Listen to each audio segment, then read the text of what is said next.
o Instituto Outra Via apresenta. A brincadeira é um espaço de aprender as regras sociais, afirma Zoia Prestes. A psicóloga e pedagoga defende a importância da brincadeira para o desenvolvimento infantil. Zoia Prestes foi uma das tradutoras do livro Imaginação e Criação na Infância, de Lev Semyonovich Vygotsky de Zoia Prestes. Durante a campanha eleitoral de 2018, uma das poucas propostas apresentadas para a área de educação, pelo então candidato à presidência da República, Jair Bolsonaro, PSL, era o ensino à distância. Bolsonaro pretende aplicar a medida nos ensinos fundamental, médio e superior. Na prática, crianças a partir de 6 anos deixariam de frequentar a escola para aprender por aulas online. Além de receber críticas de especialistas e professores, a proposta contraria uma das teses defendidas pelo russo, Lev Semyonovich Vygotsky, um dos mais importantes autores e pesquisadores no campo da psicologia e da pedagogia. Em suas obras, o pensador defende que o desenvolvimento intelectual das crianças ocorre em função das interações sociais e também das condições do meio em que elas estão inseridas. Em dezembro do ano passado, a livraria e editora Expressão Popular publicou uma das obras do pensador russo, intitulada Imaginação e Criação na Infância, que contou com a tradução de Zoia Prestes e Elizabeth Tunis.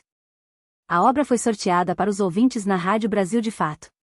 O Brasil de Fato entrevistou a pedagoga e psicóloga Zoia Prestes, que falou sobre Vygotsky e o cenário brasileiro atual no campo da educação. Brasil de Fato, Vygotsky defende que as relações sociais contribuem para o desenvolvimento das crianças e como essa proposta defendida por Jair Bolsonaro, do ensino domiciliar, pode impactar no processo de desenvolvimento das crianças. Zoia Prestes, primeiramente, eu quero agradecer a oportunidade que a Expressão Popular me deu de publicar esse livro, uma segunda edição dele, que inaugura uma nova forma de apresentação até do próprio livro. É um livro muito importante, sem dúvida. A proposta de ensino domiciliar impacta principalmente crianças a partir da fase de alfabetização, de ensino da escrita e da leitura, e não só isso.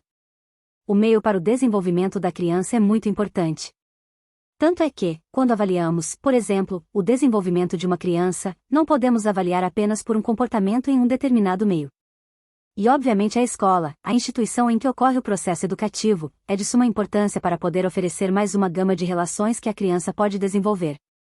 O meio não é simplesmente um meio para si, esse meio existe em função do nosso olhar, da nossa relação com ele. Quanto mais a criança ouvir, ver e se relacionar, mais rica será essa relação e mais rica será a forma dela imaginar também e de pensar as coisas à sua volta. Como você vê esse modelo de educação que defende o livre brincar?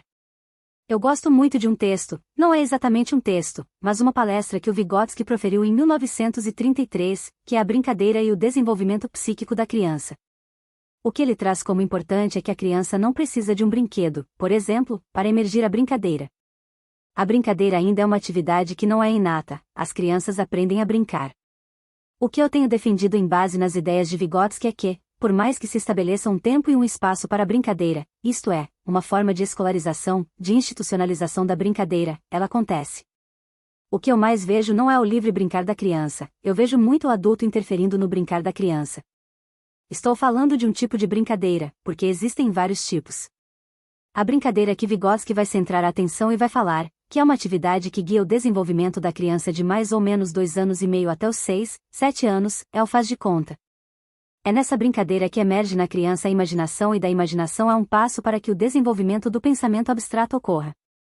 A criança é livre para imaginar, então ela não está apenas reproduzindo aquilo que ela experimentou, ouviu da vida real. Não é uma simples reprodução, é uma atividade que ela imagina. Se a criança quer ser mãe, ela vai imaginar uma mãe. Ela não está representando a mãe dela, ela pode estar constituindo uma mãe de diferentes elementos de mães que ela conheceu. A brincadeira é um espaço de aprender as regras sociais, é onde a criança toma consciência das regras sociais. Não à toa que com 7, 8 anos, essa brincadeira atinge o nível mais elevado, vira um jogo com regras. A situação se inverte, já vai estar a regra em primeiro plano e a situação imaginária em segundo. Para que ocorra o desenvolvimento da imaginação, a brincadeira do faz de conta tem que acontecer e para isso acontecer, tem que ter espaço, tem que ter tempo e não é isso que eu vejo na grande maioria das nossas instituições. Qual o impacto da tecnologia na educação da criança? As crianças vivem seu tempo, aquilo que a sociedade propõe e oferece. A gente não pode simplesmente recorrer a um saudosismo e dizer na minha época não era assim, na minha época eu ia para a rua, brincava na rua, hoje as crianças não brincam. Tudo em excesso é prejudicial, assim como a televisão, o computador ou o tablet. Acredito que temos que aprender a lidar com a criança e com essa realidade. Eu não vejo só criança em tablet e celular o tempo inteiro, eu vejo muito adulto também. Poderíamos também fazer a mesma pergunta: qual é a influência disso para o próprio desenvolvimento do adulto? A criança que vê o adulto o tempo inteiro no celular, vai pensar bom, alguma coisa tem lá. Nós aprendemos muito e a criança principalmente, ela observa o mundo e aprende também pelo exemplo. Então, obviamente em uma família ou em um espaço formativo, espaço coletivo de educação, que possa oferecer a maior gama de possibilidades, a criança provavelmente não vai ficar apenas no tablet e no celular. Eu acho que o impacto disso é pouco estudado, acho que uma criança já sabe pegar o celular e ler o ícone do aplicativo e isso, obviamente, tem implicações no desenvolvimento do pensamento e também na forma de alfabetização dessa criança. Precisamos fazer pesquisas sobre isso para que a escola possa também se apropriar e não apenas proibir. Quando proíbe, provoca uma reação inclusive contrária. Qual a importância da obra de Vygotsky no atual cenário brasileiro, quando muito se fala sobre doutrinação e escola sem partido?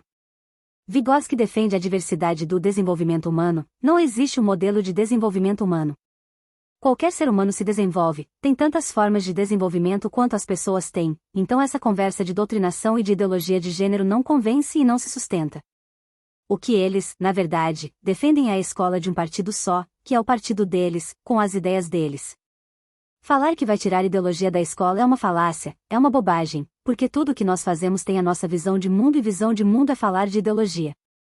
Ou você realmente está do lado daqueles que pensam no humano, no desenvolvimento humanitário de ajuda, de colaboração, de coletivismo ou você defende uma sociedade individualista, que pensa só no acúmulo de bens materiais e não na distribuição daquilo que a própria humanidade produz.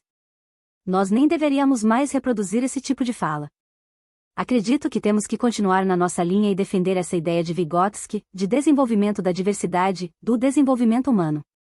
Ele vai nos ajudar muito a combater esse tipo de discurso, que é falacioso, que não se sustenta teoricamente nem cientificamente.